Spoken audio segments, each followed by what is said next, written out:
எல்லா புகழும் இறைவனுக்கே. இந்த வருஷத்தினுடைய நோன்பு வந்து ரொம்பவே சிறப்பா அல்ஹம்துலில்லாஹ் நல்லாவே போச்சுங்க. ஸோ இது வந்து 29வது நோன்பு. கடைசி நோன்போட இஃப்தார் தான்.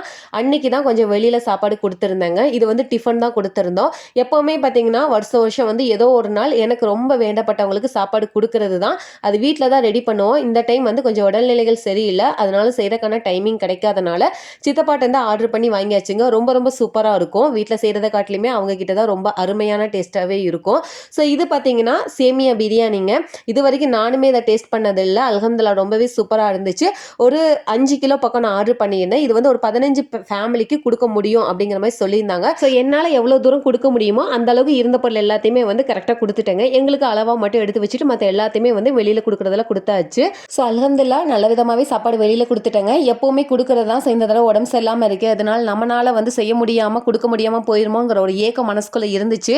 எல்லாம் வல்ல இறைவன் அருளால நல்ல விதமாவே நான் வந்து நினைச்சதை விட திருப்தியாவே குடுத்தேன்னு தான் நான் சொல்லுவேன். அது கூடவே பார்த்தீங்கன்னா, அன்னைக்கு வந்து நோன்பு திறக்கிறதுக்காக வடை செஞ்சிருந்தேன். அது கூட புட்டிங் கேட்டிருந்தாங்க பிள்ளைங்க. அதாவது மொத நாள் வந்து பெரியவளுக்கு பிடிச்ச இளநீர் புட்டிங் செஞ்சிருந்தேன். ஸோ அத பார்த்துட்டு சின்னவ வந்து அவளுக்கு பிடிச்ச ரோஸ் மில்க் புட்டிங் செஞ்சு குடுக்க சொல்லியிருந்தா. ஸோ அதுவுமே பண்ணி குடுத்தாச்சுங்க. இப்படி தான் எங்களுக்கான இஃப்தார் அன்னைக்கு போச்சு.